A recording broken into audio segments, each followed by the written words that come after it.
Hello, everyone. Welcome to CARE's 2024 Scholarship Showcase presentation. My name is Phyllis Kim, the Executive Director of the CARE, the Comfort Women Action for Redress and Education.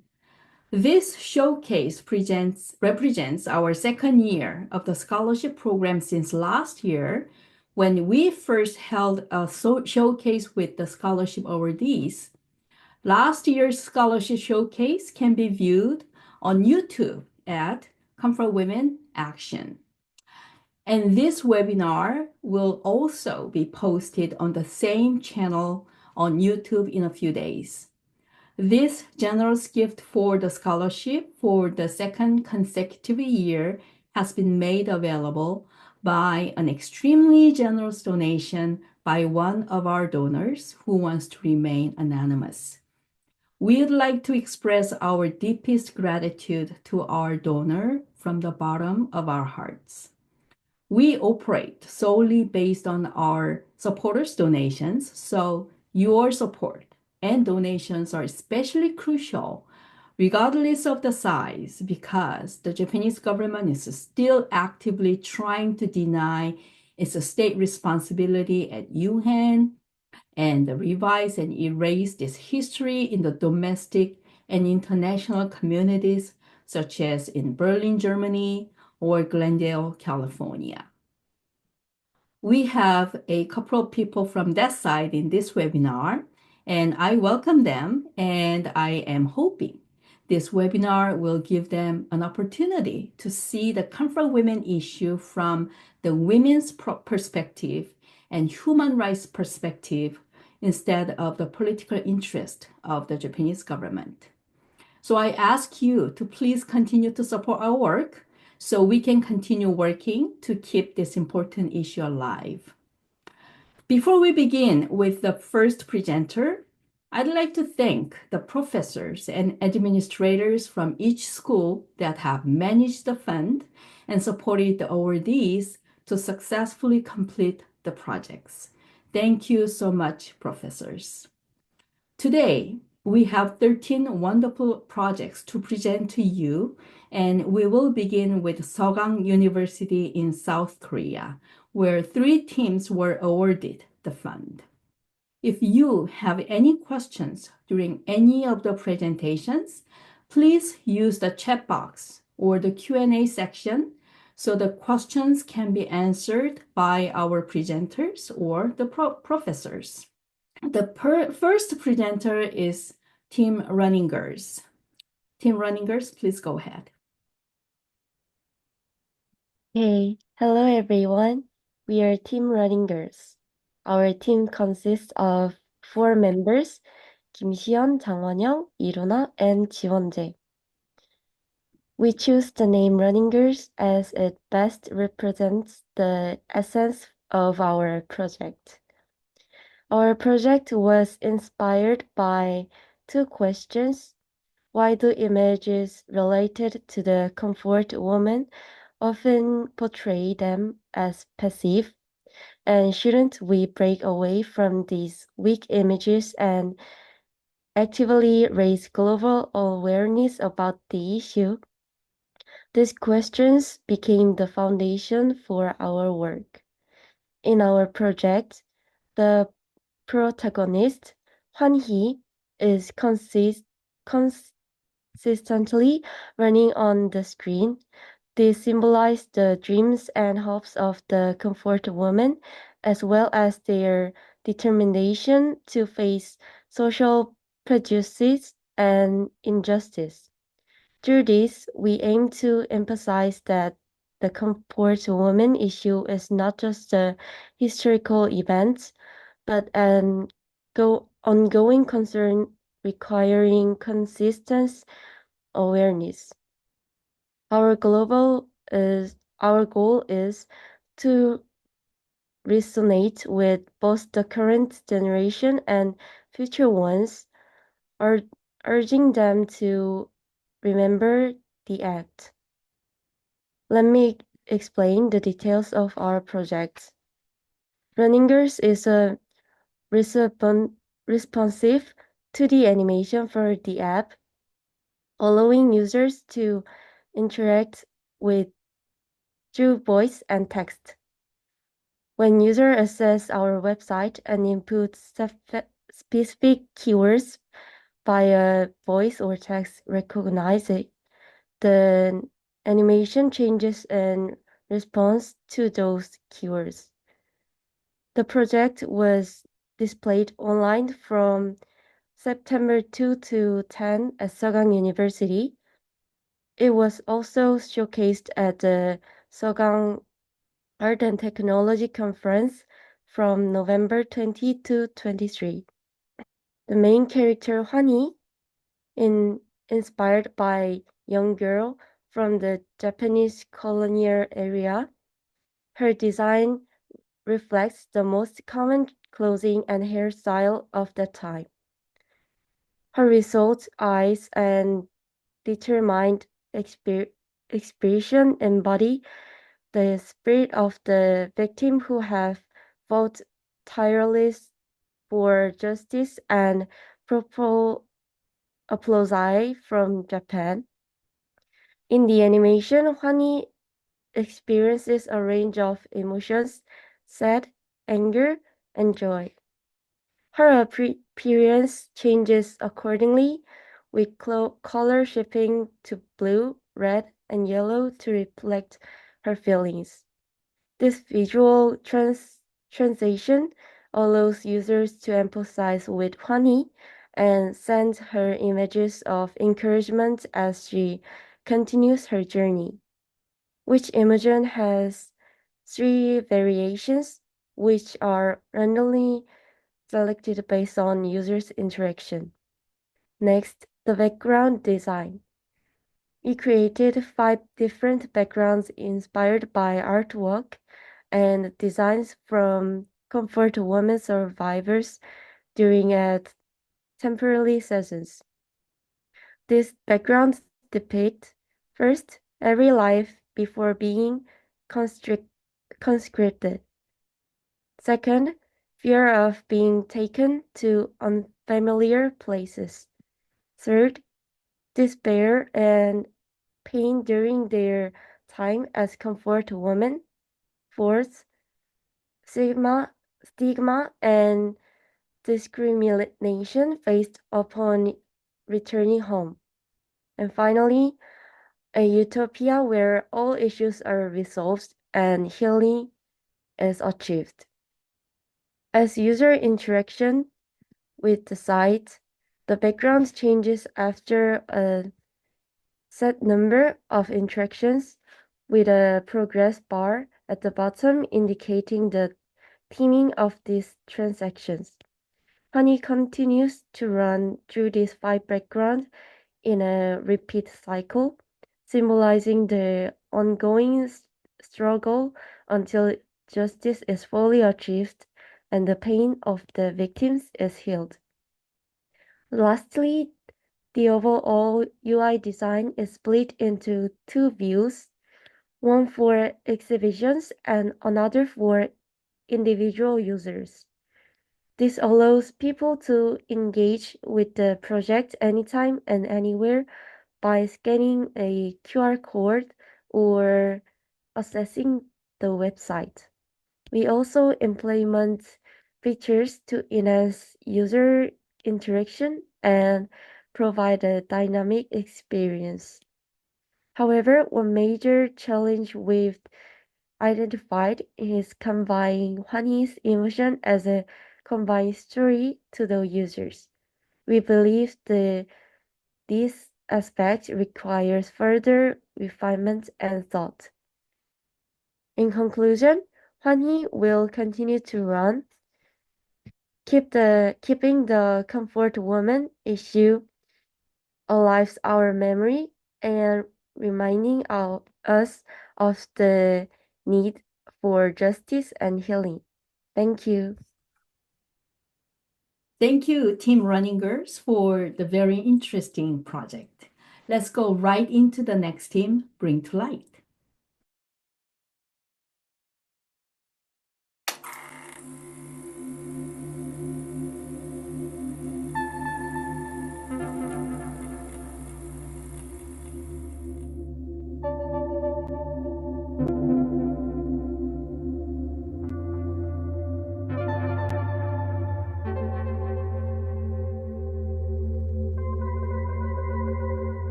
And then I got to the bathroom, all the little girls were there, we were all there in the bathroom, all total hysterical and crying and trying to wash away the dirt. We lost our innocence, our youth.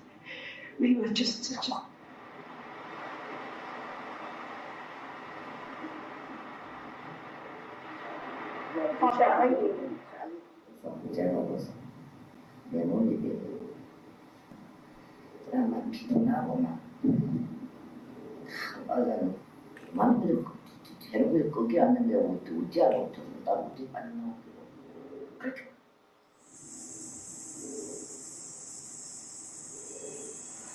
당신을 고운데 난 늙었다.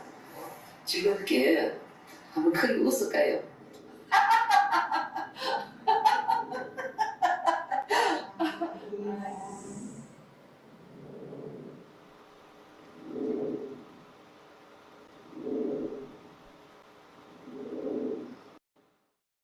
팀 오윈입니다.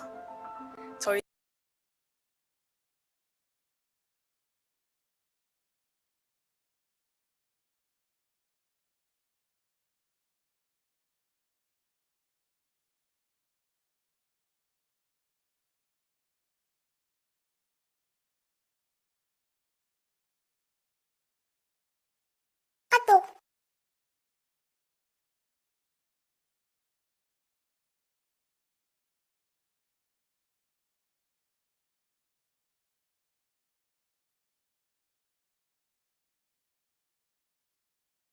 Looks like the sound is not working.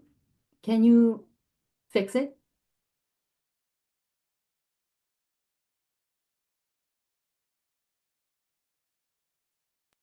Oh, I'm really sorry. So,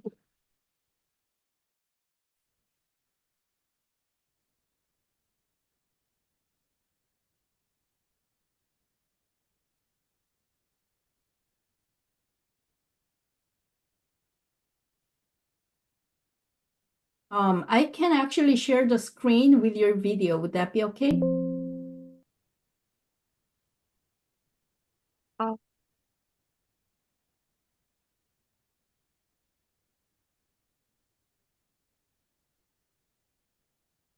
should I start again or You can go from the video where you stopped. okay.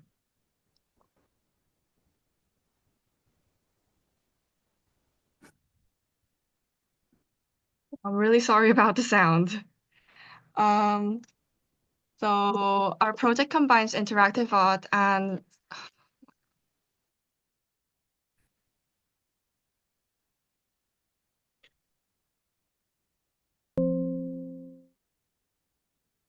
okay.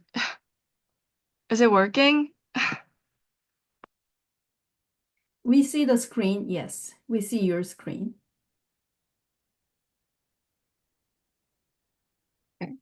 So our project combines interactive art and sculpture to connect comfort women survivors with the audience. While many are familiar with the issue of comfort women, knowing about it and truly experiencing it are different. The current generation has not directly experienced the tragedy of war, so making it crucial to provide a way to feel and understand this issue. To achieve this, we chose an interactive format that engages sight, touch, and sound. Memory gains narrative when there is action, is the core idea of the work. Without action or experience, memory remains fragmented. Our goal is to revive memory and encourage action regarding the comfort women issue. The butterfly sculpture features a design that overlays three different images. This is achieved through light absorption and reflection, where specific images become visible under certain lighting. Red light reveals images of comfort women around the world, highlighting the global scale of the problem. Green light symbolizes sadness and wounds. Green light, blue light represents hope and butterflies.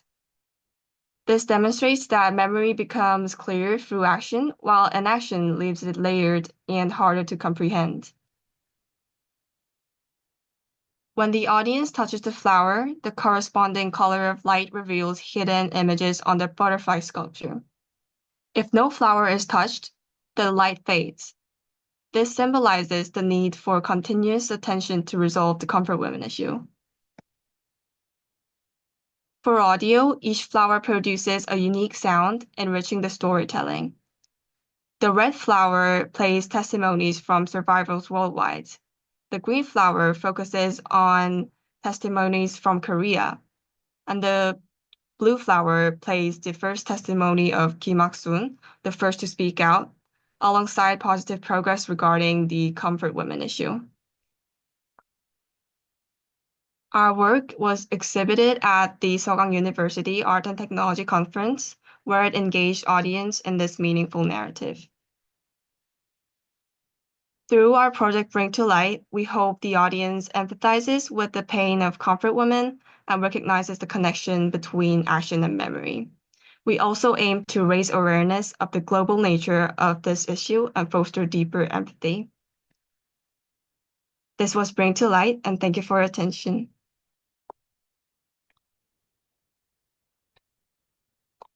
Thank you so much, Team Bring to Light, for the interesting project. Let me introduce the third team from Sogang University, which is Dotori. Hello, I'm Team Dotori Suji Kim, and my another teammate is Unsa Lee, and I will present to our project, the Journey Home project. Okay. First, let's introduce the project. This is the beginning scene of the chapter 1, and this is the title screen before the game starts. The project we worked on is a story game named The Journey Home and the genres and puzzles and mystery. Through this game, we wanted to tell the victims about what they saw and felt. In particular, we focused on the emotions they felt at the time and organized the story. Through this game, we wanted to make users have meaningful experiences and truly sympathize with the victims' stories through them. And also, the concept of the game comes from the victim's roots. This picture shows the path of the victim, Park Song-ja. According to a 2016 testimony collection written by the Ministry of Gender Equality and Family, most of the victims returned home through a long and complex route. Inspired by the route, we conceived a story about the protagonist's journey home by train and wanted to convey what the victims saw and felt at each station. It can also be interpreted as the end of this journey from the past to the present. The most important thing we wanted to say is that the issue of Japanese military sexual slavery is not a problem of a past that has already passed, but a problem of great importance for the present and the future. War victims are still occurring in various places, and we thought it was necessary to have genuine sympathy in order not to repeat sad and terrible history. Next, I will talk about each chapter. As I mentioned earlier, each chapter focused on what the victims of that time saw and felt. So each chapter's name consists of feelings they felt: betrayal, fear, force, despair, and hope, and we designed these feelings to make them experience and lead to true empathy by organizing stories for them to feel. In the case of chapter 1, we designed it to make users feel betrayed. The protagonist starts playing on the train. We don't know the destination yet, but the door to the next compartment of the train, we hear a friend's voice and make sure the door's locked. And to save our friend, we collect items and end up opening the door. However, when we open the door, it's not a friend, it's a monster. Through Through this chapter, we wanted to make users feel the emotions when they felt that the victims left home for jobs at the time but eventually deceived them. The following is explanation of game art. The three main items in Chapter 1 consist of those that were frequently featured in testimonies. First, the red bottle got its motif from the disinfectant bottle, red bottle, used by the victims after they were actually raped, and the wooden name tag with the Japanese name got its motif from the name tag used by the brothel at the time. Finally, the 606 shot got its motif from the shot that victims received when they got sexually transmitted. In addition, the background was low in saturation and the brightness to express the feelings of the victims and the atmosphere of the times. The main character design was inspired by the clothes of the women in 1930s and 40s, and the train design referred to trains in the 1940s. Finally, the project achievements. First, we completed the demo version based on Chapter 1, and then the goal is produce and complete the full version. Second, we successfully completed the exhibition at Sogang University Art and Technology Conference. We shared our experiences and were able to create the impact of empathy in this exhibition. Finally, after we complete the production of the full version, we will share it with more diverse people through methods such as Steam and Play Store Launch. Thank you for your listening. Thank you so much. The three projects all represent a lot of time, efforts, and teamwork to create something appealing to the younger generation. These teams from Sogang University are all undergraduates in the Arts and Technology Department. So thank you for the interesting, intuitive, and accessible project for the younger users. I will add the links to the video where you can actually see how this project work in the comment section of today's video on our YouTube channel later. Thank you. And next, we have Hana Hu from Vassar College in New York. But Hana is teaching in Japan at this time. Let's waste no time because Hana has a class to teach right after her presentation. Hana? Sure, thank you. So hello, I just want to first say that I'm extremely grateful to have been given the opportunity to contribute to this cause just in the small way I can, and I'm very moved seeing the effort and care that everybody has put into their projects. The project that I completed this past April was a series of paintings dedicated to survivors from Taiwan, a place where the comfort system existed at a smaller scale, but to no less severe a degree. I showcased the paintings for a time on my campus and gave a presentation about the individual lives of the 6 women that I depicted in the paintings. I also spoke on the great redress efforts carried out by the Taipei Women's Rescue Foundation, which my work was almost entirely an extension of. They have really completely led the charge on this issue in Taiwan, providing the survivors with a great deal of emotional and material support that helped these women carry on with their lives, as well as opening the Ama Museum in 2016 and releasing several documentary films and books chronicling their work and bringing awareness to the stories of these survivors. I owe basically all of the information from the presentation and my entire knowledge of these women to the Ama Museum in Taipei. The process and inspiration for my paintings was guided by the information that was documented from various creative therapy workshops conducted by the TWRF. I looked a lot at the art that they each produced during these workshops, seeing the shapes and colors that they found the most joy and pleasure in. For example, this sun or moon that was drawn by many of the women, butterfly in this painting, and then a chicken that was raised by one of the women, Yaeyoung Min. The reed, which also features prominently, is an especially resilient plant that has been adopted as a symbol for these women. The clothing that I painted them in is also based loosely around the things that they chose to adorn themselves in these workshops. And this is all in an attempt to realistically depict them, as well as bringing forth the versions of themselves that existed in their own minds. And then to explain my mindset behind forming my project around portrait paintings, the portrait painting is a medium and tradition that has long and largely been reserved for people of high social status, whereas these women were almost always and often shunned by community members, partners, and then even and especially their own families. Because of these crimes which happened completely against their wills, they became social outcasts. And I thought that viewing and portraying them in a manner that was respectful and affectionate was the best way that I could find to counter the personal stigma that they all had to endure. In reflecting on their images and lives, the deepest difficulties and joys that they all had to undergo, I felt more and more through the process of my project that I really knew them, if of course to a very limited degree, but that any of them really could have been my own grandmother, which is the meaning of the word ama in Taiwanese.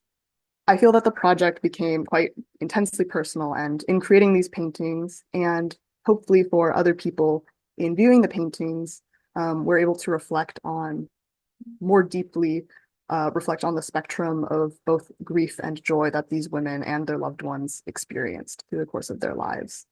I'm very grateful that I've had the opportunity to create just one extension of their memory. And the importance of carrying on their memory is the thing that I most strongly want to emphasize, since it is up to the people who are still here to continue fighting for and advancing this cause until we can achieve true and complete justice for these women. Thanks again for the opportunity to carry out this project. And it's really unfortunate that because of scheduling, I can't stay to hear about everybody's, but thank you very much. Thank you so much, Hannah. Remembering the individual survivors and victims is such an important way to learn about and teach what happened to these individual human beings. Thank you for the powerful art and presentation. Now, 4 students from the University of Connecticut took a study trip to South Korea. Some also went to Japan. And let's hear what they have to say about what they have learned. Let's welcome Aeryn Northway. Hello, everyone. Sorry about the delay there. My presentation discusses. Can everyone see it? Yes. Okay. My presentation discusses my deliverable, which was titled Waves of Atrocity and Embers of Memory. Just for a brief description of what I covered in it, I'll go over my introductory quote. I covered in the deliverable what a comfort woman is, the Japanese reasonings for the system, the situational context of the early 20th century, and the rise of Japanese power in the region, as well as a conflict in Asia being larger than perceived in Western history, as it's the 15 Years' War in Asia. Inconsistencies from Japan post the Kono Statement in 1993, and the themes of women being used as tools or a means to an end by nations throughout history, as well as the importance of victim rights and their right to be heard or to be silent. So my opening quote is by George Santayana, and it is, "Those who cannot remember the past are condemned to repeat it." I also had 2 introductory statements that had to do with thematics of my title, which one of was Embers of Memory, and how people can be scalded by the flames of history through memory. And then additionally, an analogy about water and waves of impact over time and how they subside as time passes. So the historical context of the issue has to do primarily with the 15 Years' War, which started. Oh, is it still sharing? Yes, but if you click on the slideshow, it'll be the full screen. It should be full screen already. I don't know why it's not. 1 second. It's okay. Is it correct now? No. If you go to slideshow here. Yeah, I've clicked it, but it doesn't seem to want to share since it's not in the tab. Here, I'll just do this. Oh, this is the good. best I This can is do. good. Okay. Go ahead. Sorry. Here, let me move forward if it lets me. 'Cause it's not letting me now. Okay. Anyway, so the historical context begins in 1931 with the Mukden incident in Manchuria, and the conflict spread because of Japanese influence growing in the region and its growing colonization. Originally, Korea had been one of the first countries that was taken over by Japan, first in 1905 through protectorate, and then in 1910 through a full-scale colonization effort. The comfort women are part of the story of colonization because they are the individuals in the country, and the country was stripped of its resources, its people, and its rights. So, in terms of the overall story of the region, it's important to understand that it goes farther back than just the Second World War and the Pacific War that we see from a US perspective. Additionally, the system has to do primarily with the Japanese being concerned that in the regions that they were becoming to occupy, that local populations would be upset and hostile towards them because of the actions of their soldiers. And as such, they took women from other regions to avoid the anger of the local people in the regions that they were beginning to conquer more and more. Just move to the next slide again. For some reason, it's not letting me click anything. Okay. So this has to do with inconsistencies of the government of Japan post-Kono statement, which was in 1993, 2 years after the initial statements came out from the surviving comfort women. I just want to mention how specifically hypocritical and ironic they are in the context of history, especially the second quote, which describes facing squarely the historical facts as described above instead of evading them, which is quite literally the exact opposite of what they have done, and reiterating their firm determination to never repeat the same mistake again, and by engraving such issues in our memory through the study and teaching of history, which again, considering the removal of these events from history textbooks in Japan, is very ironic and unfortunate to look through in hindsight. Obviously, the Kono statement and following statements by the Japanese government did create the Asian Women's Fund, which was then dissolved in 2007. So this has to do as well with their understanding and moral responsibility that was taken on and then abandoned as time passed.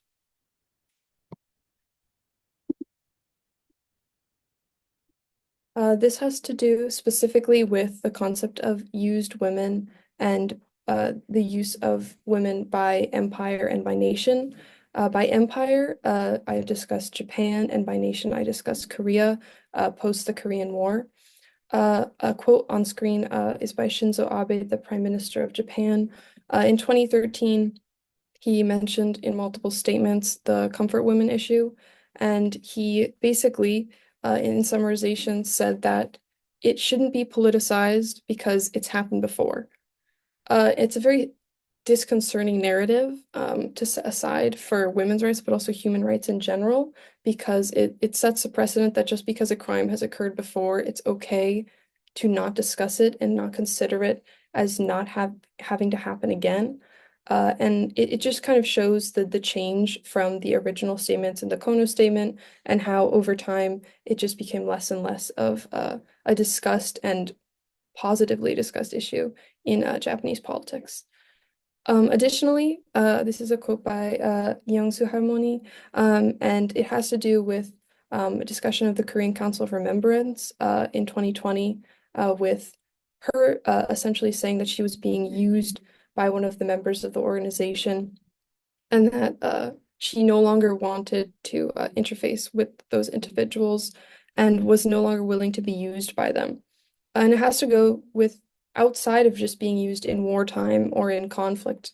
Women are used as narratives after the fact, and how that harms the rights of the individual, but also the rights and our understanding of women in society and in war. It's again, it's a disconcerting topic to continue on, but just a brief mention of it. And in similarity to that, another quote from Young Harmony is, "I believe that you shouldn't do what the victims do not desire."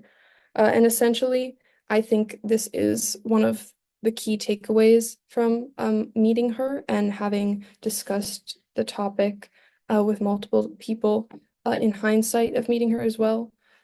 It's important to give a victim their own story and their own narrative. And once their information and has been out there and you're enlightened on whatever their experience may have been, it's important to carry on that message, but not necessarily force them into needing to do something, because sometimes it's traumatic or it's been too long and it's not necessarily the right thing for the victim to do. So I think in hindsight of having many of these women in their old age now, they might not necessarily believe that this is what they should continue doing. And I think it's just important to mention that as a possibility of what goes forward with the future of the movement and how we should deal with the comfort women issue in the future and how we should carry on the legacy over time. Anyway, thank you for listening to my presentation.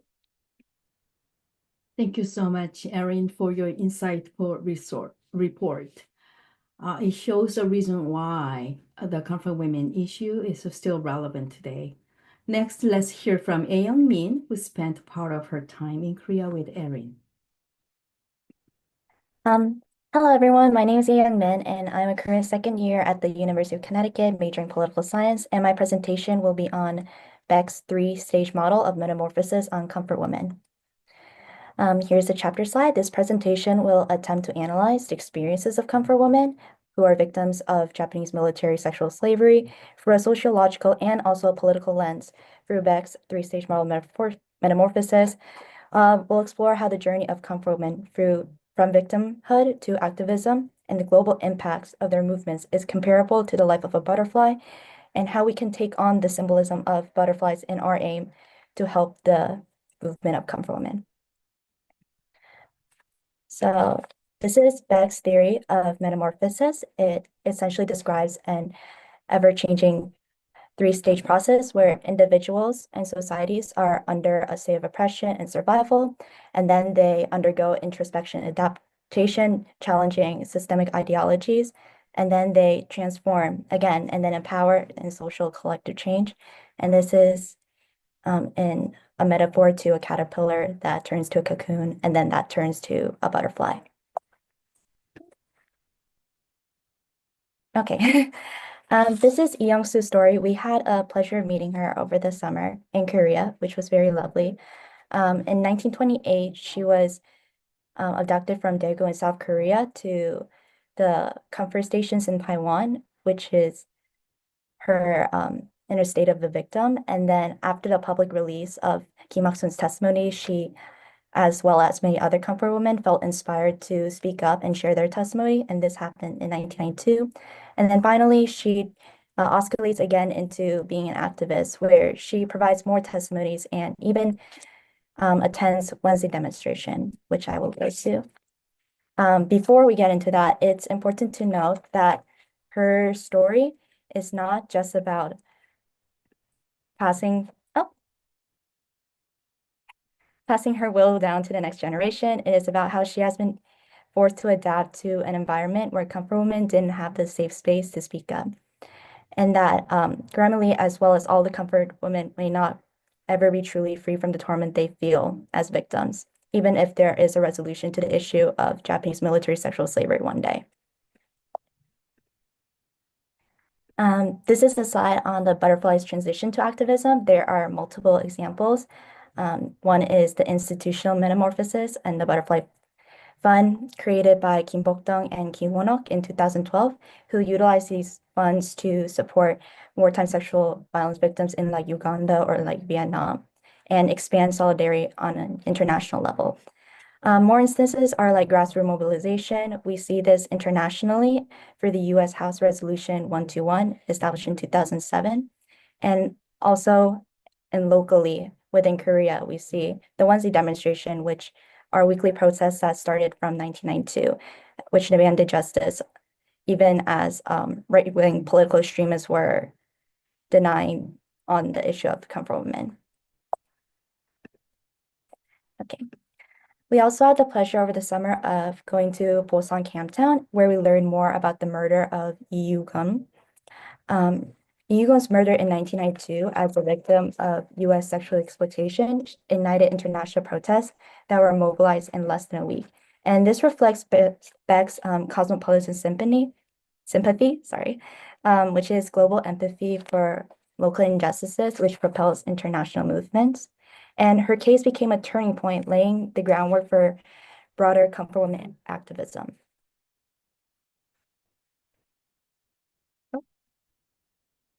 So what can we do now? So on the right side, I put the 7 demands by the victims to the Japanese government.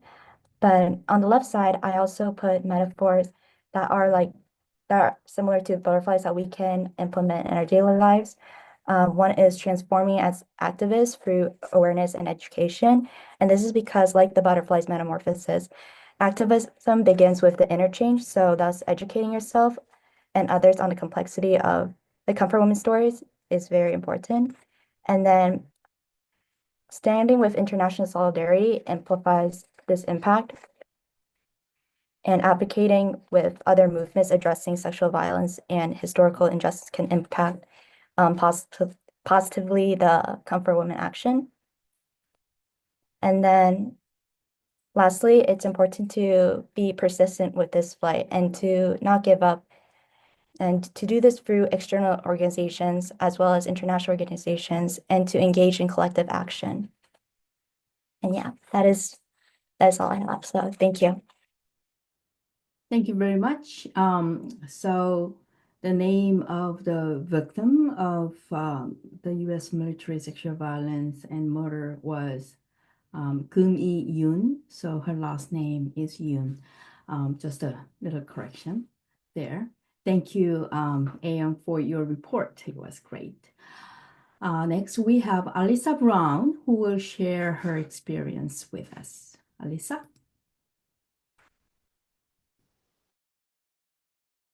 Hello, everyone.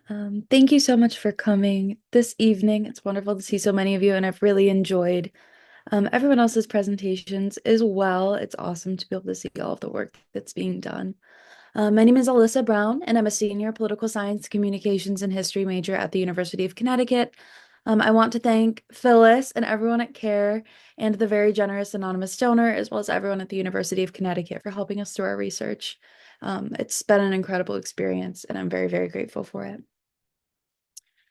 So my work was a paper. I'm not going to read you the entire paper this evening, but just to kind of discuss a little bit of what that looked like. I wrote about historical context of the issue, including hierarchical systems and systems of empire, the background on the system and justification by the Japanese government, the intersection of colonialism and patriarchy, survivor advocacy and resistance, historical evidence and denialism, cultural and sociopolitical impacts, legacy and continued advocacy, and critical framework. But today I'm going to be talking a little bit more about the personal stuff, my experience in South Korea and Japan, and how that kind of turned into my deliverable in my paper. So while I was in South Korea, I was able to meet Grandma Young-Soo Lee, one of the only survivors who continues to speak on the topic and do work for redress for those who can no longer continue. In my conversation with Grandma Young-Soo Lee, I was able to hear about the incredible work that she's done since her initial testimony in 1992. She told us about the activism she's been able to participate in, the people she's been able to meet, and the moment she knew that her work was done and it was her turn to rest and take a more passive role in the work that continues. My time in South Korea was incredible. I was able to fully immerse myself in the study of Japanese militarized sexual slavery, attend remembrance events, visit museums across the country, and attend the Wednesday protests that we've all long admired. While in Korea, I was able to directly experience the warmth of a culture that loved and respected women who'd endured such a horrific crime. School children serving as English tour guides at the House of Sharing, incredible docents at the Warren Women's Human Rights Museum, Martin at Hume, Hundreds of people dancing and laughing and crying together at a Wednesday protest. Phyllis Kim devoting so much of her incredibly valuable time to ensuring that we got to see the hard work people in South Korea continue to do to ensure that these women are honored. We were able to meet people who genuinely care about the victims of Japanese militarized sexual slavery and have dedicated their lives to seeing them honored, respected, and advocated for. These are people who care so deeply and understand so truly that they continue to change the lives of everyone they meet as they have mine. Admittedly, I was very nervous to go to Japan from South Korea. Grandma Yongsu Lee told us countless times in our beautiful meeting that it was not those people's fault and that they cannot be blamed. But after such a beautiful experience in South Korea, I was worried. I was there to study an issue that was denied by the Japanese government, and I anticipated its people to reflect their government's beliefs. While I was in Japan, I was able to conduct several interviews, up to 20 interviews, with people who were willing to speak to me about their knowledge of the issue. I was able to spend time in particular with a family who not only acknowledged the crimes of their government, but encouraged my research and helped me understand perspectives of people who were there while the crimes were being committed. Even as a student of history and political science, it's easy to forget that the actions of governments do not always reflect the actions of their people. One Sobo I spoke to in Japan told me that her older sister had speculated something was happening involving the enslavement of Korean women in their prefecture, but only told her of it after the war was over.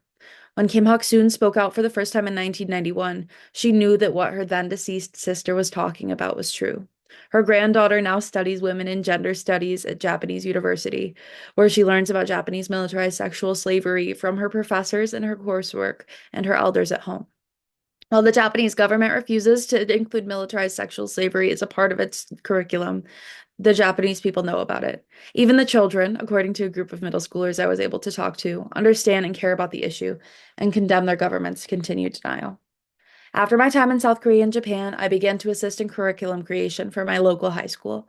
I was able to create a 3-day lesson plan about the comfort women issue that will be taught in my home district starting next week and for the foreseeable future, including my own photos, videos, and experiences, which add invaluable nuance to an issue many American teenagers might feel removed from. My paper focuses on the legal history of Japanese militarized sexual slavery and work toward recognition that continues to be done, namely the Wednesday protests and youth activism. As I continue in my path in academia, I intend to continue spreading not only knowledge about Japanese militarized sexual slavery, but the stories of the strong, passionate individuals who shared their testimonies, as well as those who refuse to allow their memories to fade. Thank you so much for your time. Wow, thank you so much, Alyssa. Thank you for the great story. And you also developed a 3-day lesson plan. Please share it with us. I have enthusiastic educators who want to get more lesson plans and teaching materials. So it'll be immensely helpful. Thank you so much. Okay, so last but not least, we have Brooke Kvedar from UConn. Sorry about that, a little bit of a technical difficulty. But anyways, my name is Brooke Kvedar, and I am from the University of Connecticut, and I also had the pleasure of traveling to Japan and South Korea over the summer. So I'm a molecular and cell biology major at the University of Connecticut with a minor in international studies, and I'm a 4th year, actually currently studying abroad in Seoul, South Korea. So I wanted to graciously say that I'm thankful to Phyllis Kim as well as CARE for awarding me this grant and having the ability to travel to Tokyo, Japan, and various parts of South Korea. So I'm starting off with a quote from Halmoni Lee, or Grandma Lee, that we've all kind of mentioned in our presentation. I had the direct pleasure of meeting her, and this quote is, "If the comfort women issue is resolved, the world would be a more peaceful place." I feel like this overall kind of summarized everybody's thoughts and feelings about the comfort women issue and what exactly we are trying to achieve. I also have this short clip from a presentation that I attended with Grandma Lee as well as Phyllis Kim. And I thought it kind of just showed how important she is as a figure and how important it was to me to meet her. Very short, but it kind of gets the point across. So overall, my journey began in Japan, where I visited the UConn Museum in Tokyo, located at the Yasukuni Shrine. I expected the museum to present a selective vision of history, and that expectation actually did prove accurate.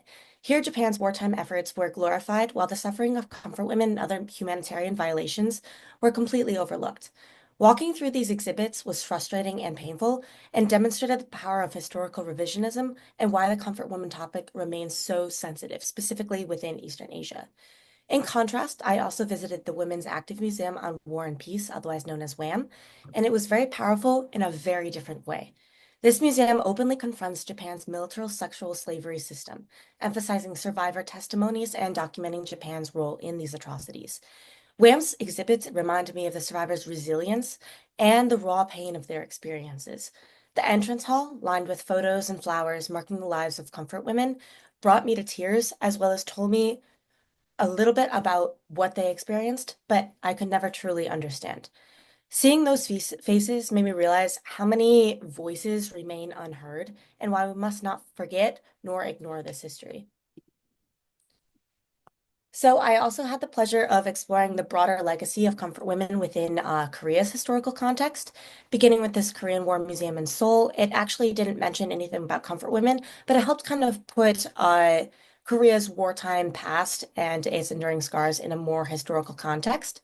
And one of the most moving moments of my journey was definitely attending the Wednesday's Comfort Women protest on Remembrance Day in Seoul. I was surrounded by speeches, songs, and calls for justice, and I witnessed people channeling their pain into powerful activism in the right manner of activism. As an American, many people approached me to ask why I was there, and it showed me the importance of sharing these stories beyond borders and making sure that the history is never forgotten globally.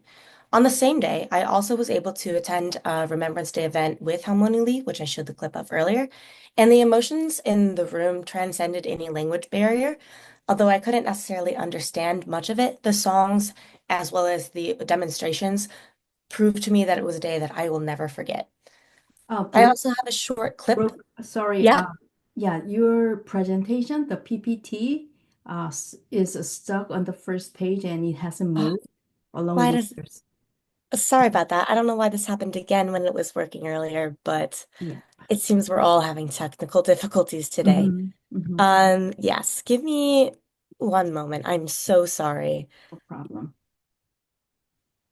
So, yes, this was a little bit of the Remembrance Day protest, and I hope it kind of conveys the energy and the strength of the movement that are seeking justice for comfort women. The video didn't play. Why did that happen? Okay. I don't know why that's Okay. Can happening. you try again? Yeah, I will stop share and try it again. That is very strange as it Maybe was. just don't go to the slideshow, but leave it as a Okay, presentation and then, okay. yeah, So I'll leave it at this and see if it works. it Is it works. work?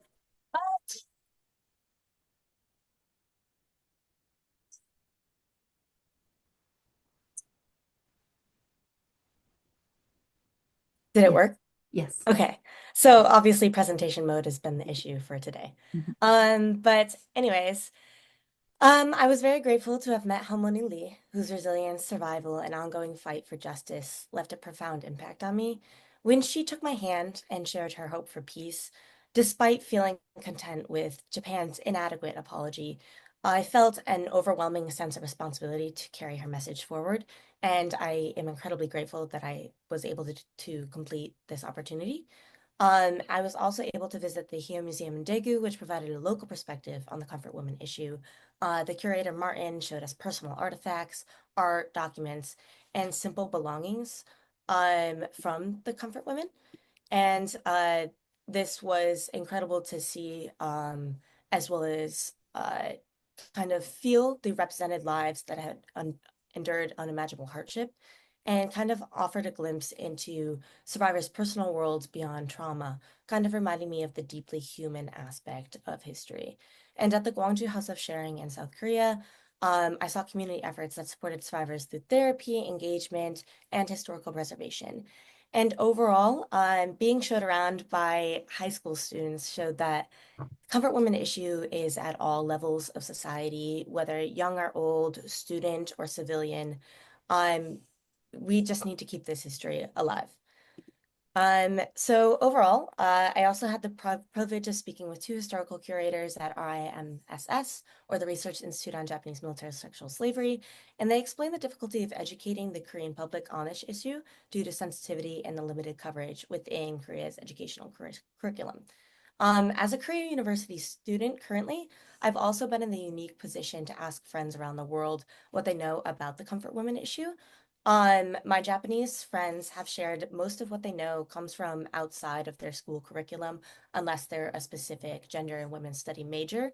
My Korean friends have acknowledged their awareness of the topic and how involved they are in it, but they kind of wish that there was more of an educational curriculum within like high school. And my international friend, specifically an American friend, actually was advised not to choose comfort women as a topic for her college thesis due to its complexity and overall kind of overwhelmingness of the topic, which I was particularly let down by, and kind of shows that the mixed emotions that are currently present in today's society, it permeates every topic, and comfort women should be overall addressed at all levels, and kind of show that the fight is not yet over, and we have to continue to bring this history to today's society. So overall, my journey has showed that sharing the stories that comfort women is not just about documenting the past, it's about building understanding and helping prevent similar atrocities in the future, and making sure that everything is overall understood and history is not forgotten. I'm just going to quickly click through the slides because apparently it wasn't working. Yeah, this was a video of Halmoni Lee, but we had time crunch. So yeah, I apologize for the technical stuff, but yeah, thank you.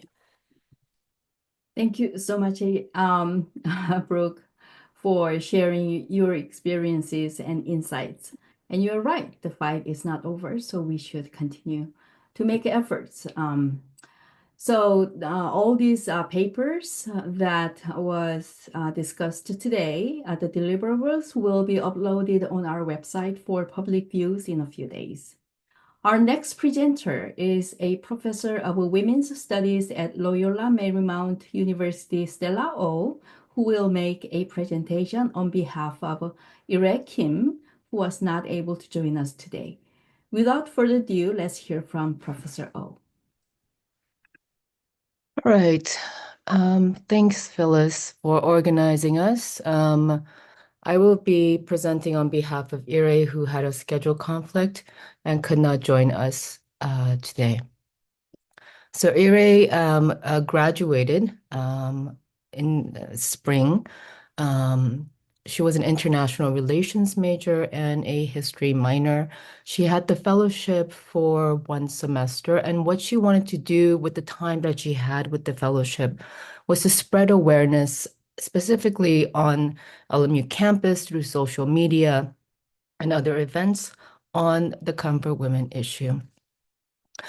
So she writes that, I'm not going to read all of this, but she is trying to have a deep personal significance to me. She says, discovering a chance to contribute to its awareness of the comfort women issue and understanding compelled me to apply for this fellowship. And what she did with this fellowship is hosted 2 workshops on campus within 1 semester to raise awareness on the topic. The workshops were focused primarily on giving the student attendees a historical overview of the comfort women issue, but also have students reflect on what they're learning and produce creative work, which was later posted on social media. So Ireh created an Instagram account, LMUS for CWA, which she wanted to stand in for LMU students for comfort women awareness. And she gives a brief kind of accounting of who she is and why she's doing this, why she's posting this. And she wants to just bring awareness onto campus.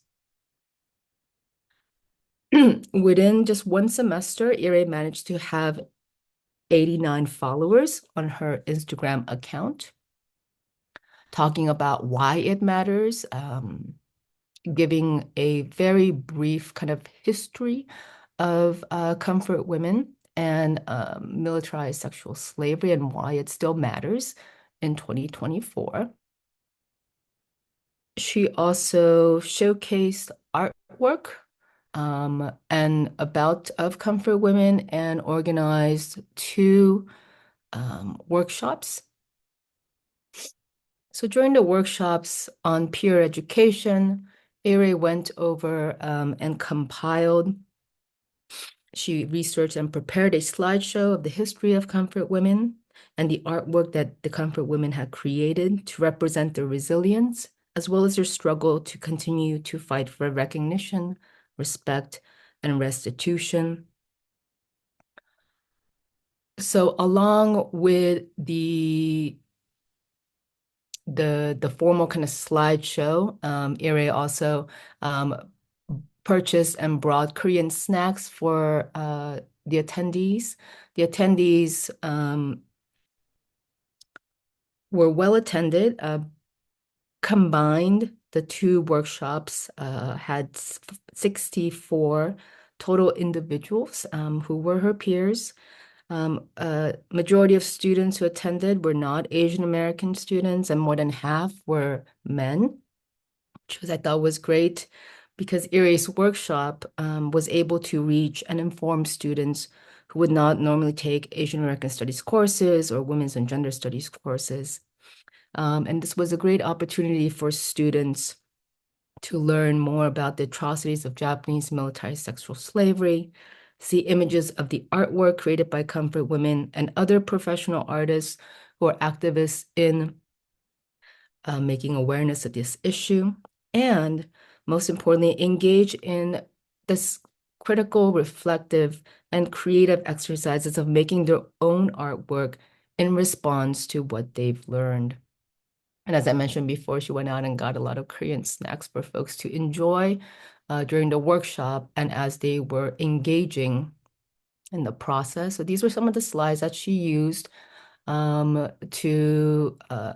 which she used and included in her presentation, featuring the artwork by comfort women and why art is a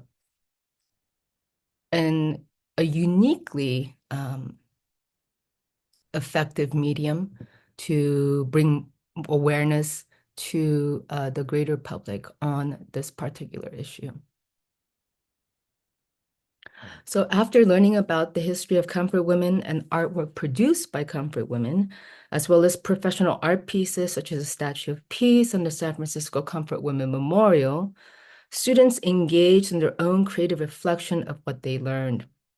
So some students drew and painted, while others learned to fold the yellow butterfly that is a symbol of the comfort women movement. There was conversation around what the butterfly means, why the symbol is significant. In addition to hosting the two workshops, Ireh maintained information booths at cultural affinity group events such as Chinese Culture Night and Isang Bansan, the Filipino Cultural Night, engaging those who came to her table, why it matters, why encouraging folks to sign up for the Instagram, attend the workshops, but also while they were there, learn how to make the butterfly. So that would kind of get them to stop, engage, talk to Ireh more about the comfort women issue. So that was really fantastic. And of course, there were always Korean snacks involved in all of her events.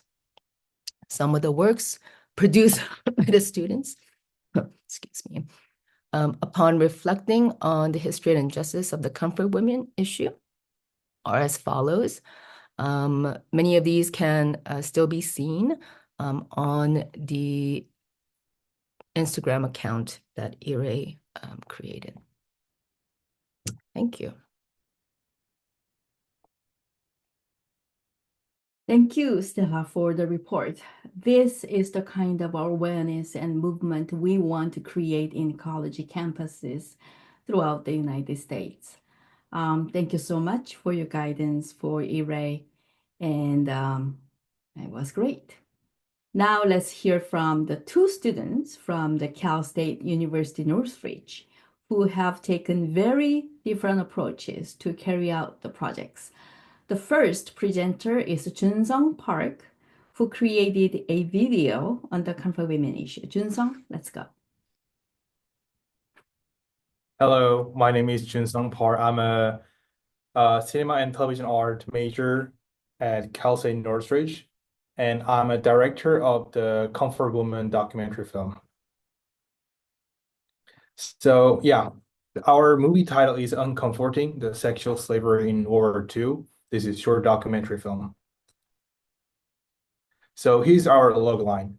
So in this short documentary, we want to deliver the story of the comfort woman and today how and other people and other organizations help and educate this dark side of the history.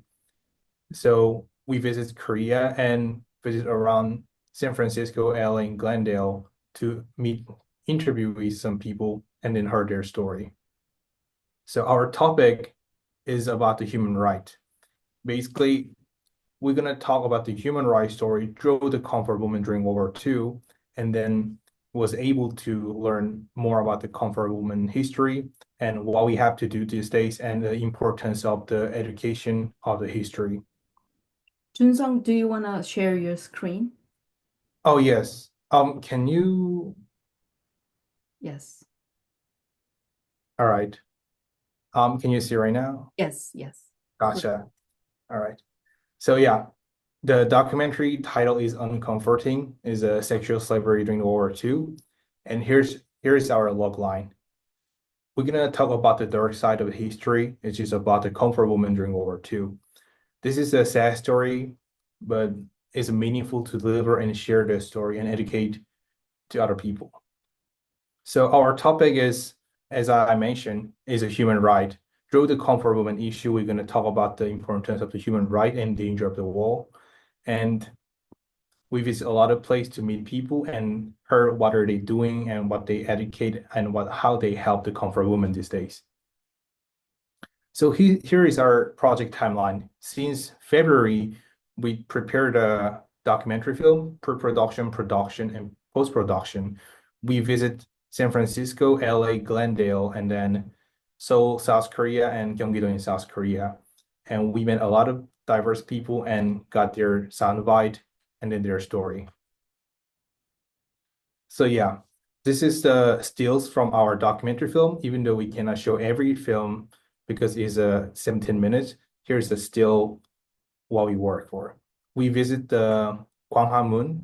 There is a Wednesday protest and we film the comfort woman statues, and we visit the Wednesday protest and we went to the exhibition in the LA.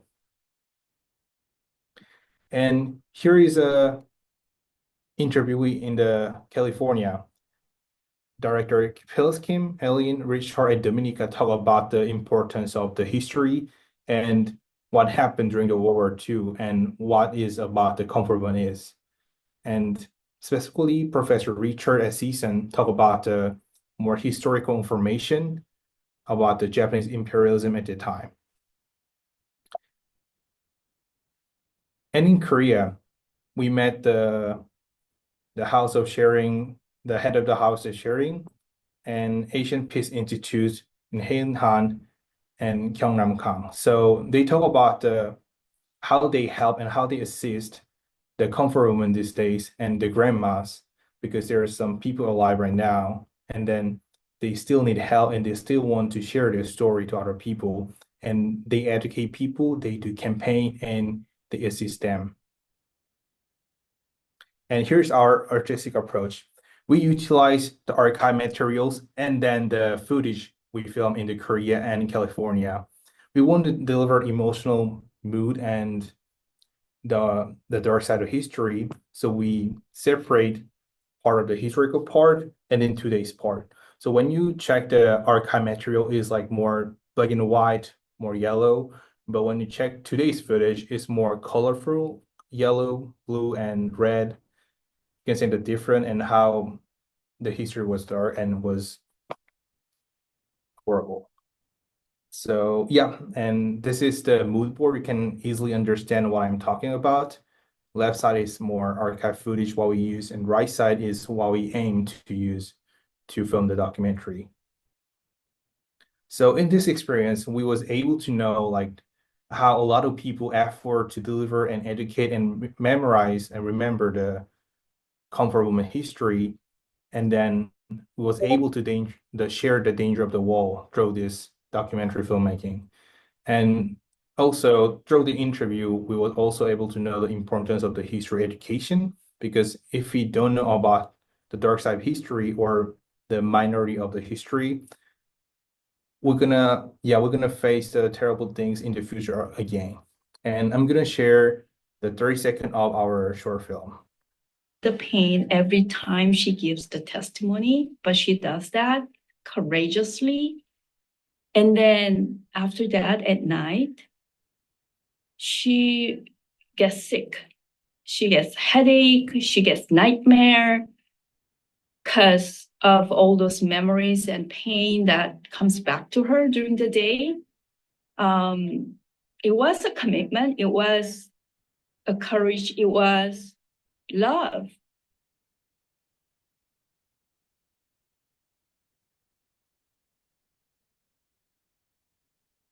일본군 성노예제 문제라고 하는 것을 처음 들었을 때 정말 이런 일을 사람들이 범죄를 기획하고 그 범죄의 피해자들이 다시금 용기를 내서 이 문제를 해결하기 위해서 싸우고 그런 것들을 알게 되었을 때 너무 큰 충격을 받았었고요. 처음 들었을 때. The pain every time.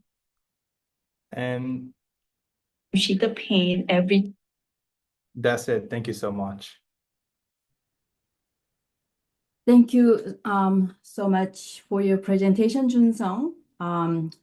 Jungseong's video is about 17 minutes, and his video will be uploaded on our YouTube channel as well.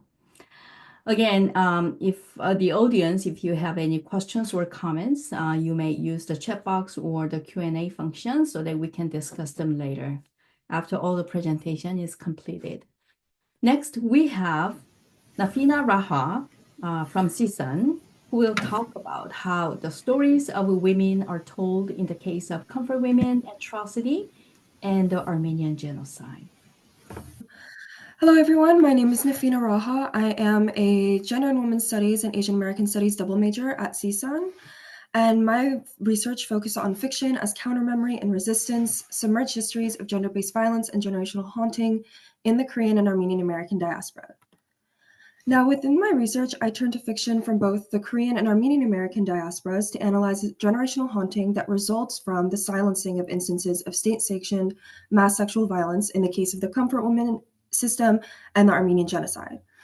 The original inspiration from my research came out of my location in Los Angeles. Here, the Korean and Armenian American communities work together for commemoration. The connection of the activism between these two seemingly disparate communities is what activated this research question for me. Why and how do these communities, who seem to have nothing in common aside from their location, choose to redress these histories together and find such peace and commemoration? Even though these histories are separate, taking place at different times and in different parts of the world, there are some large similarities between them. They both represent instances of mass sexual violence within the scope of empires and are denied by their perpetrators, the governments of modern-day Turkey and Japan. This denial is also abetted to an extent by people within our own communities due to patriarchy. Women are expected to serve as transmitters of memory, but they're often expected to transmit particular memories that serve the dominant conception of history that most members of the diaspora adhere to, which often have patriarchal and nationalist overtones and effectively erase women's gendered experiences. To approach the ways that patriarchy abets this denial and silencing, activists within these communities build alliances with each other, using different ways of approaching history that can transcend national boundaries, as well as patriarchal nationalism. My purpose in putting these histories in conversation with one another is to highlight the gender dimensions of these events, as well as of wartime and genocidal violence as a whole, particularly in understanding the centrality of the violable female body. Dominant discussions of sexual violence during wartime often get subsumed into discourse on international law, or nationalism, or the transmission of culture, etc. And the act of sexual violence itself is often presented as though it is a single event, individualizing these acts of violence when it is in fact a process that is central within the processes of genocide, ethnic cleansing, empire, colonialism, war, etc. Fiction, particularly that which is written by women within these respective diasporic communities, serves to fill that gap of firsthand knowledge and accounts by victims and survivors, as well as their descendants. In my research, I chose 2 canonical novels from each of these diaspora communities to analyze and compare: Comfort Woman by Nora Okja-Keller and Orham's Inheritance by Alin Ohanessian. I chose to turn to literature because the state archive isn't victim-centered and often erases certain parts of our histories. While diaspora activism is booming in the greater Los Angeles area, it is more scattered in other places. Literature, and in particular fiction, works not only to tell this history in the places where our diasporas cannot, but it also works to draw in broader audiences and make these histories more accessible. I chose literature instead of oral histories or testimonies because the literature incorporates those histories and voices of survivors, with survivors as the central protagonists. Those horrors that are unspeakable must be imagined into memory by later generations, which allows the fiction that they write to illuminate things that may be missing in traditional research and accomplish things that other approaches to this history cannot. In my analysis of these 2 novels, many themes relating to memory, silencing, and the intergenerational trauma and haunting that results from silencing and denial emerged, exposing a key interplay between the state, the diaspora, and women's bodies. Some of these significant themes were the defiance of linear time and space, which occurred through non-chronological storylines, multiple different narrators, and multiple geographic locations, as well as the representation of death as both preferable to living and an end that is not an end. And lastly, the blurring of the line between that which is real and not real. Now, each of these themes serve to capture the tangible ways that intergenerational trauma and haunting carries through families, and how the silencing of women's experiences of sexual violence fracture forward-moving time and force time to continue repeating itself. These novels, as well as Korean and Armenian American diasporic fiction as a whole, serve as one out of many overlapping instances of remembrance and commemoration within each of these communities. Los Angeles serves as a special place where these unique alliances between different communities are made possible. This research contributes to the work of the Comfort Women survivors to fight for justice.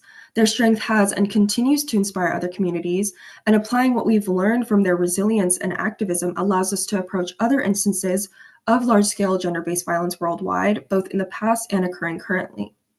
Not only do these survivors support themselves, they also activate these fights for survivors elsewhere and ignite important discussions about wartime sexual violence, fighting against state denialism, and demonstrating how to remember is to resist.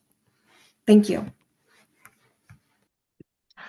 Oh, sorry. So I want you to thank Nafina for your meaningful report, and I personally think your approach showed the universality of the nature of the sexual violence against women and why it is so important to for us to build solidarity among groups and communities to break the cycle of silence and teach it to the next generation. Thank you so much. Your paper will be uploaded on our website. Next, we have Professor Jennifer Jung-Kim from UCLA, who will talk about the student contest on the Comfort Women issue at UCLA. Hi, I'm not able to share my sound for some reason, but I think we'll be fine. Okay, so in April, we opened our application portal for our second Comfort Women Creative Project contest. And unfortunately, right after, and we also had taken out a half-page color ad in the Korean Culture Night program. We were really excited. And then April 30th, we had agitators come onto campus and violently brutalize our students who had formed an encampment in support of the people of Palestine. And as a result, things on campus became very chaotic, unstable. It was a very stressful time. And so we didn't have as many entries as we had hoped, but let me share with you the ones we had. Also, we had to cancel our award ceremony.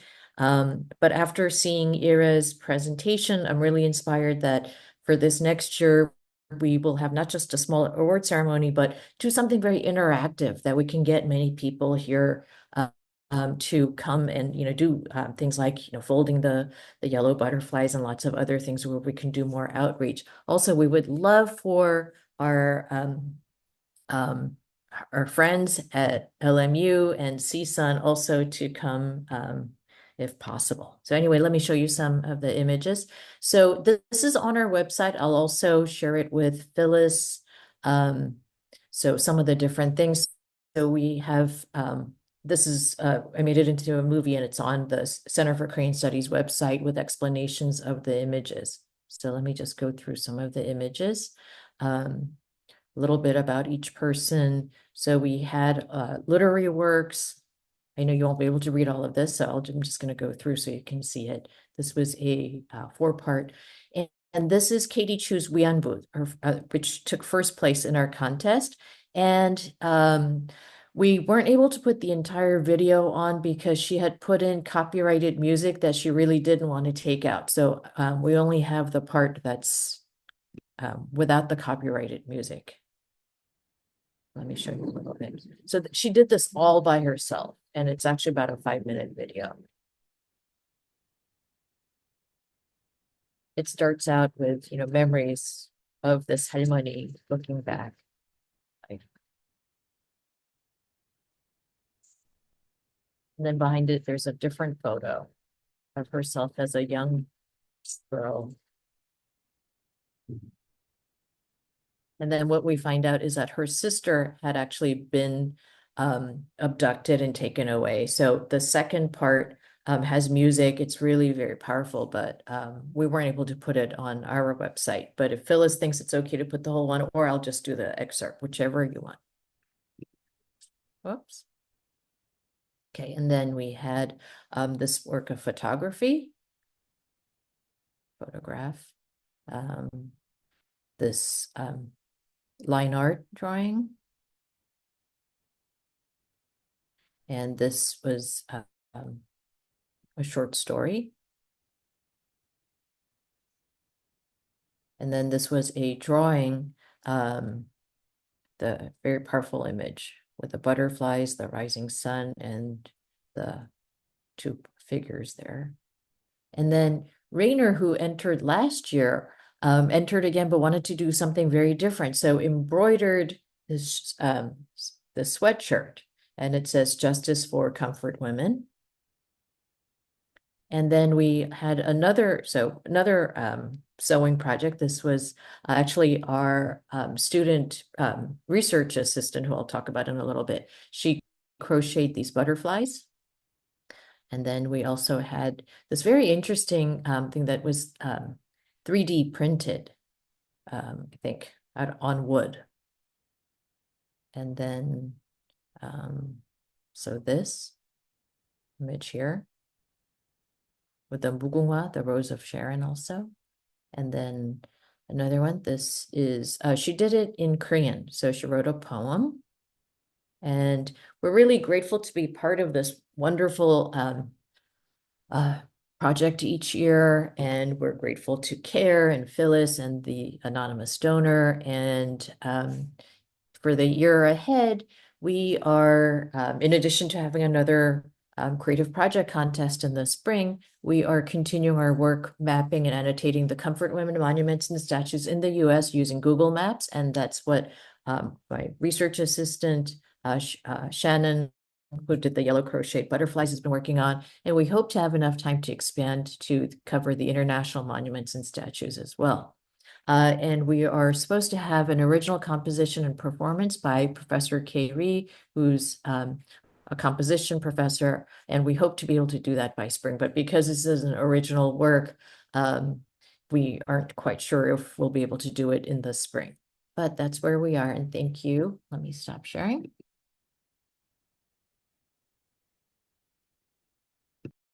Thank you, Jennifer, so much for the report. It's really wonderful to involve so many students every year under the leadership of Center for Korean Studies. And so we really are thankful for CKS and its continued dedication to teach the comfort women issue at UCLA. Last but not least, we have the Professor Falu Bakrania from San Francisco State University, who is going to share lesson plans on teaching the comfort women issue. Professor? Just wanted to thank you, Phyllis, for organizing this and for all the organizations and the anonymous donor. It feels really like, I mean, it's a great honor to be a part of this project and this amazing community of people who are doing this work. So I have been teaching at San Francisco State for too long. I mean, not too, I don't mean that. I mean, I'm old. Anyways, so about almost 20 years. My dean, Grace Yu, is on the call. She's amazing. And I teach this class, Women, Race, and Class, which actually Angela Davis created when she was at SF State years ago. And it's it's a foundational course. It enrolls like 50 students every semester. We have several sections of it. And so what I did was develop 4 lesson plans to be incorporated in the course, right? I try to revise it every year. And this really allowed me to include a new unit on the gendered violence of war. And so I just wanted to talk briefly about how I incorporated it. Oops, let's see. Okay, so the 4 lesson plans are: first, an introduction to the comfort women system; second, discussion of feminist geopolitics as a framework to understand comfort women; third, a discussion of public culture, nationalism, and the politics of memory; and fourth, a discussion of the histories of resistance and ongoing struggles. So for the first lesson, I have the objective is in general introduction. I have students watch Silence Broken, Korean Comfort Women, which is obviously a really difficult film to watch, if any of you have seen it. And so, and we begin the lecture by sort of discussing the film, and students are often, really surprised and horrified that they didn't know about any of this before.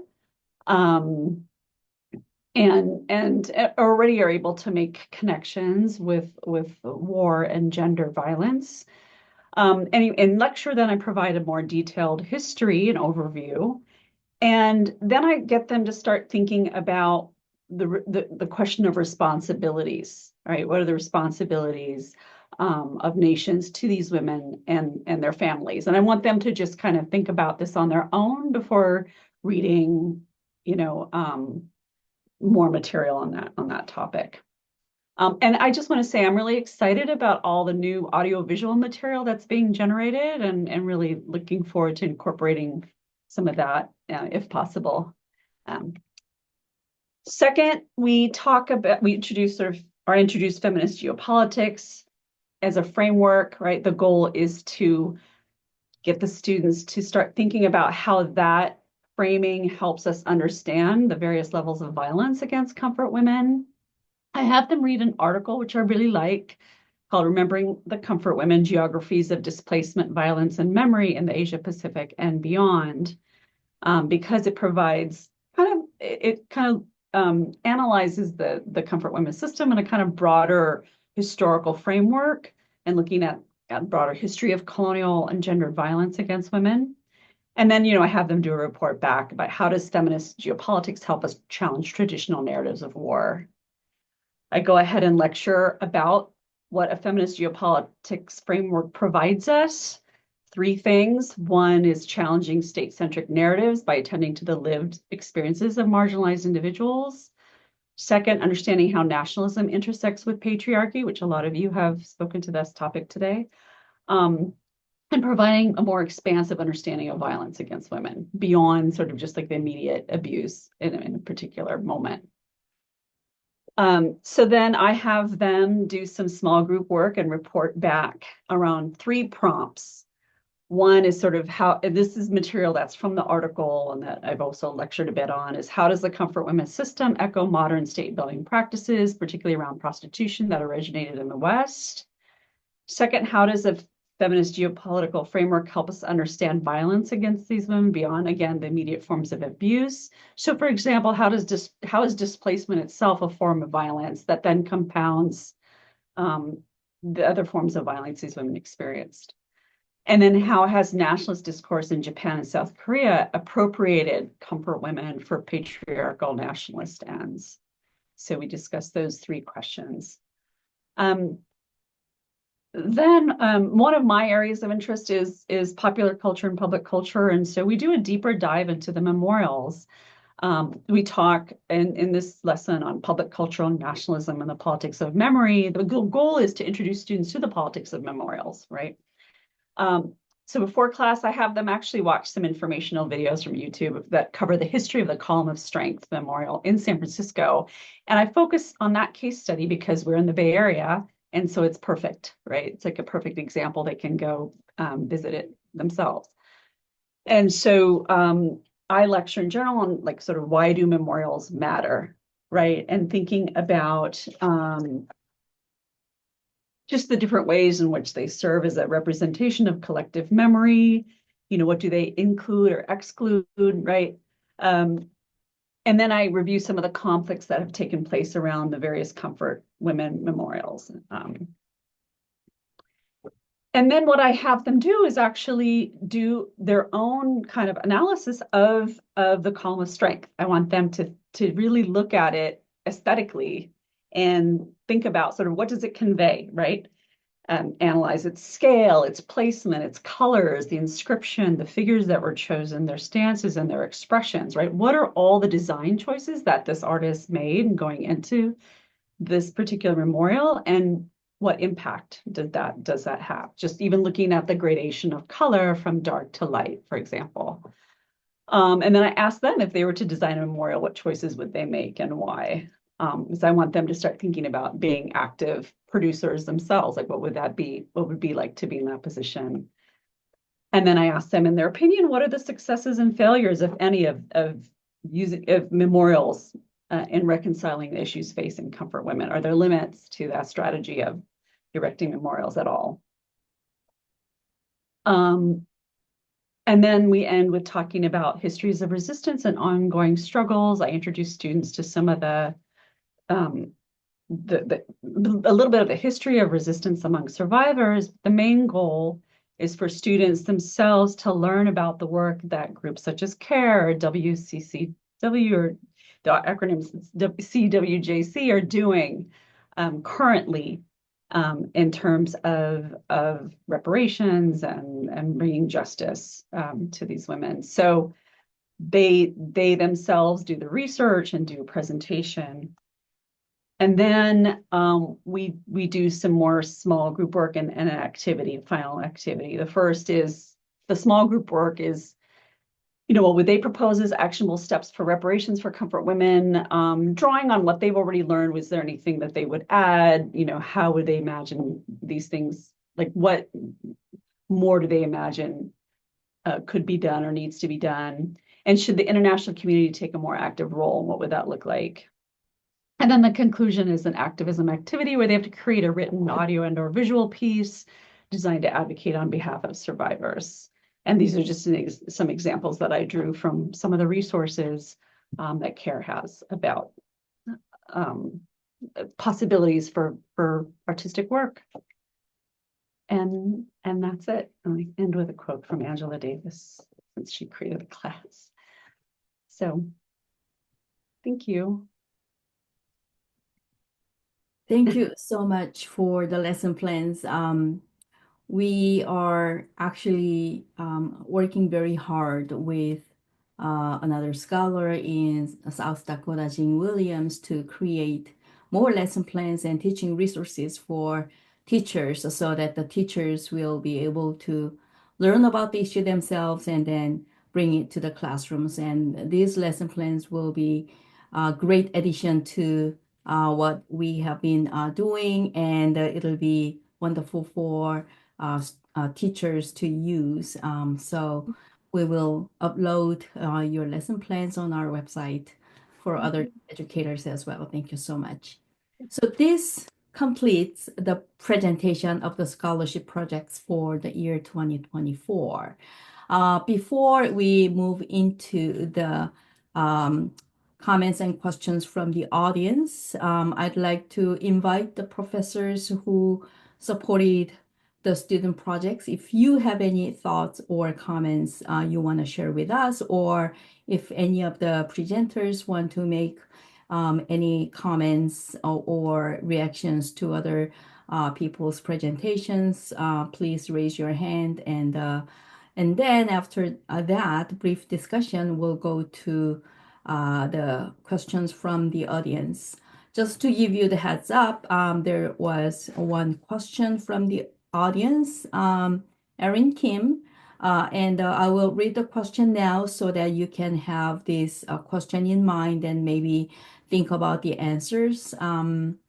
Thank you each of your courageous and extreme exemplary work and heart. I am so moved as a fellow activist and storyteller in New York City. I am curious your thoughts about sharing the truth and reality of comfort women's experiences while not overwhelming or repulsing first-time audiences. Sometimes I fear the story is too violent to comprehend at first. Yet, that should be no excuse not to talk about it. How do you navigate this? So this is the question from Aeryn. But before we discuss this question, is there anyone who wants to share your thoughts or have any comments from our professors, presenters?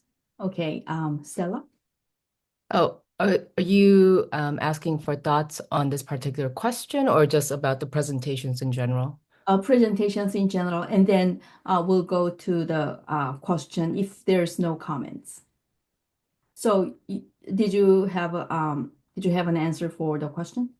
Yeah, I wanted to say something about the question. I Okay, mean, I go can't speak for Ireh, but in terms of the various kind of conversations we've had while she was working on her project, she had this very same concern that the topic was very heavy, but she wanted to make it a fun learning experience in her words, right? So while she did provide, as you saw in the slides, a brief history of the comfort women, World War II, militarized sexual slavery. The second part of her workshops really focused on kind of fun, interactive things like you could actually try Korean snacks while you were listening to this heavy history, right? And then you could actually learn about why the butterfly. It wasn't about the Korean national flag. It was about the butterfly. Why the butterfly, right? And then get to fold the butterfly. So they were kind of doing origami and it was kind of fun. So I think having the students, at least for Ireh's project, having her peers and the students sit with the information that they first received, but just sit with it while doing something very creative and eating something very delicious and chatting with their peers, help them kind of digest the information. And for a lot of them, it was the first time they were ever hearing about the comfort women issue.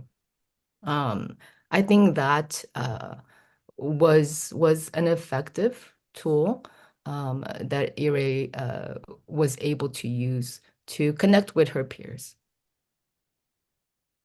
Thank you so much for sharing your thought. I think, yeah, it makes sense. And sharing not only the difficult histories, but also the cultural aspect and something sweet to share.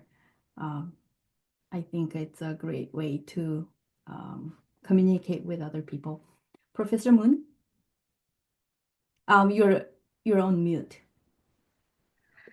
First of all, I want to thank you, all the presenters and also colleagues, of other universities involved in this scholarship project. So I'm very, thankful that I'm, part of this group today. But in terms of the question that is being raised, I like to share a bit different perspective.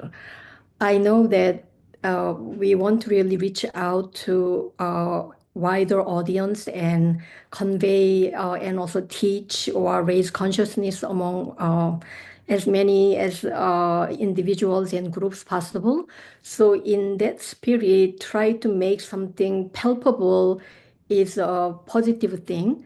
But my own more personal take on this is that um, we need to think about when people are not really ready to open up and or challenge themselves, make something very palpable or make something entertaining. Is it necessarily a good thing, right? So I also want to say something a bit different here that well, sometimes people are not really ready to learn something very violent and painful. Maybe they need to wait, perhaps. And I feel that there is also merit in not approaching or not making everything palpable and pleasant. Because a lot of things in human lives are not really like that. And serious learning does involve sometimes a very difficult process. So I do want to preserve, some space for making something as they are rather than too eager to make something palpable and pleasant. I don't know if that makes sense to you, but um, I guess maybe it's also partly personal, but partly generational, and also me being a Korean immigrant woman who has been U.S. academia. So maybe I have a bit different view on, this kind of very consumer society mentality of we are all essentially demanding something, fun, something pleasurable. That's very much ethos of consumer capitalism. And I like to, I want to challenge that view that things have to be somehow easy to digest and make.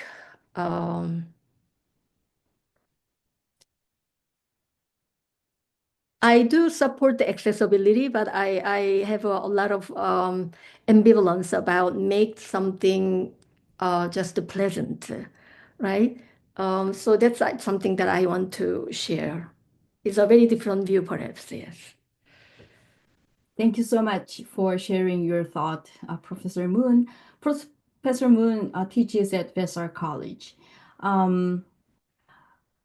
Is there anybody else who wants to respond? Well, if I may, I'd like to share my thoughts briefly on this question. This is very good question, and it's a provides thoughts, food for thoughts, and I think it is useful and important to make connections to what's going on these days around us globally.